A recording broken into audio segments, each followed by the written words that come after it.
اور انسان ایک ایک لمحے کے لیے اللہ پہ ڈیپینڈنٹ ہے. تو اللہ سے یہ دعا کی جائے کہ میرے تمام افیئرس کو اللہ تعالیٰ صحیح راہ میں گائیڈ کریں. تو یہ بہت خوبصورت دعا ہے اس حوالے سے. فضربنا علی آذانہم فی الکہف سنین عددا، اور پھر ہم نے ان کی ہیئرنگ پاور کو کور کر دیا اور انہیں سلا دیا for a number of years. ثم بعثناہم لنعلم ای الحزبین احصیٰ لما لبثوا امدا، پھر ہم نے انہیں اٹھایا تاکہ ہم ان کا امتحان لیں کہ ان میں سے کون جو ہے وہ کیلکولیٹ کرتے ہیں کہ ہم کتنے ٹائم تک کے لیے جو ہے وہ سوئے ہیں. نحن نقص علیک نبأهم بالحق انہم فتیۃ آمنوا بربہم وزدناہم ہدی. اب یہ جو آیات کا سلسلہ ہے اس سے ہم سیکھیں گے کہ ہدایت کس طرح سے آتی ہے اور انسان کو کنسسٹنسی کس طرح اچیو ہوتی ہے. بہت سے لوگ کا سوال ہوتا ہے کہ جی ہم موٹیویٹ ہوتے ہیں بٹ گھر جاتے ہیں تو اسی ماحول میں جاتے ہیں، کنسسٹنسی لوز ہو جاتی ہے، میں کچھ عرصے کے لیے نماز پڑھتا ہوں پھر چھوڑ دیتا ہوں. تو یہ کیا وجہ ہے؟ ہم کیوں کنسسٹنٹ نہیں ہوتے؟ اور ہدایت کیا چیز ہوتی ہے؟ ہدایت کیسے آتی ہے؟ ہدایت کے پری ریکویزٹس کیا ہیں؟ تو ان آیات کا ہم انشاءاللہ انالیسس کرتے ہیں. نحن نقص علیک نبأهم بالحق، اے نبی ہم آپ کو ان کی سٹوری حق کے ساتھ سناتے ہیں. انہم فتیۃ آمنوا بربہم وزدناہم ہدی، وہ تھے نوجوان جنہوں نے اپنے رب پہ جو ایمان لے آئے تھے اور ہم نے انہیں گائیڈنس میں انکریز کیا، ہم نے انہیں گائیڈنس میں وزدناہم ہدی، ہم نے اضافہ کیا ان کی ہدایت میں. یہ پہلی چیز ہے. آگے دیکھتے وَرَبَطْنَا عَلَىٰ قُلُوبِهِمْ إِذْ قَامُوا فَقَالُوا رَبُّنَا رَبُّ السَّمَاوَاتِ وَالْأَرْضِ لَن نَّدْعُوَ مِن دُونِهِ إِلَٰهًا لَقَدْ قُلْنَا إِذًا شَطَطًا، اور ہم نے ان کے دل قلوبہم مضبوط کر دیے بہت زیادہ. With the light of faith in Allah, اس کی تفسیر میں یہ آتا ہے کہ دل مضبوط ہونے کا مطلب یہ ہے، تفسیر تبری ہے کہ لائٹ آف فیتھ. لائٹ دیکھیں دل کا معاملہ دماغ کی طرح نہیں ہے. جس طرح ہم بچے کو میتھ سمجھاتے ہیں نا کہ پڑھ لو ری انفورس کرتے ہیں، صبح شام یہ بھی کرو، ہوم ورک بھی کرو، کویسچن بار بار کرو، وہ ہے دماغ کے ساتھ تعلق. ورلڈلی اسٹڈی انجینئرنگ آپ نے کرنی ہے تو ری انفورسمنٹ کرتے ہیں آپ، لیکن دین کا تعلق دل کے ساتھ، ہدایت کا تعلق دل کے ساتھ. ہدایت آپ ری انفورس نہیں کر سکتے کسی کو، یہ ایسے نہیں کر سکتے آپ ہر ایک کو بٹھا کے ہر وقت جو ہے وہ حدیث پڑھاتے رہیں اور ایکسپیکٹ کریں کہ اسے ہدایت آ جائے گی. ہو سکتا ہے آ جائے، لیکن ری انفورسمنٹ کا تعلق تو دماغ کے ساتھ ہے. تو ہمیں یہ سلیبس بناتے ہوئے یہ بڑا خیال رکھنا چاہیے کہ how to change hearts not the mind. Mind خود ہی چینج ہو جائے گا جب دل تبدیل ہوگا. ہر چیز کا تعلق دل کے ساتھ ہے.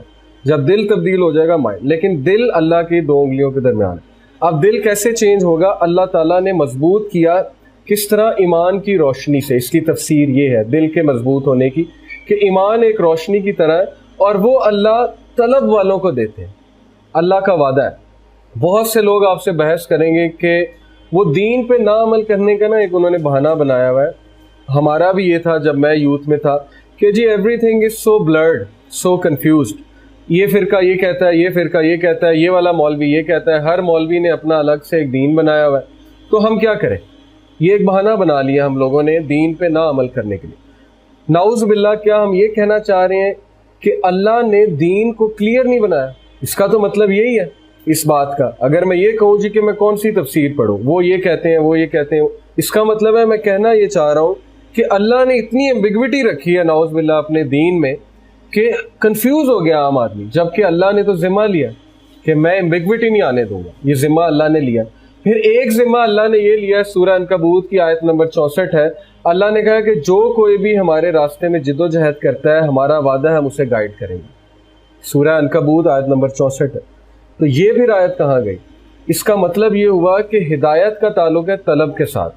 جب تک طلب نہیں ہوگی آپ کو ہدایت کیسے آئے گی؟ ایک شخص جو ہے وہ ہدایت چاہتا ہی نہیں ہے اور وہ آنا ہی نہیں چاہتا اس راستے میں، تو زبردستی تو نہیں ہوتی نا. ہاں کبھی کبھی اللہ کو ایک شخص اتنا پسند آ جاتا ہے، اتنی محبت ہوتی ہے کہ اللہ اسے زبردستی بھی اس طرف لے آتے ہیں. وہ ایک ریئر کیس ہے، لیکن یوزلی یہ ہوتا ہے کہ اس کا تعلق طلب کے ساتھ ہے. ان لوگ کو طلب تھی، they were good observers. اب اس میں پہلی چیز آپ دیکھ لیں کہ گڈ آبزرور ہونا بہت بڑی ایک کوالٹی ہوتی ہے. آبزرور وہی ہوگا جو اپنے آپ کو ٹائم دے گا. جو اپنے آپ کو نہیں ٹائم دے رہا وہ آبزرور کیسے ہوگا؟ وہ پھر ہر وقت پیسہ پیسہ نفسا نفسی سوچ رہا ہے، وہ آبزرو کیسے کرے گا چیزوں؟ جو شخص آبزرو کرے گا ایسا ہو ہی نہیں سکتا ہدایت پہ نہ پہنچے، کیونکہ یونیورس نیچرلی آبزرویشن جب کرتے ہیں آپ نیچرلی یونیورس کی آپ ہدایت کی طرف جاتے ہی جاتے ہیں. اس لیے آبزرویشن بہت ضروری ہے. تو وہ لوگ آبزرور تھے. تو اللہ نے ان کے دل کو مضبوط کر دیا ایمان کی دولت ان کے دل میں ڈال کے، ایمان کا نور ان کے دل میں ڈال کے.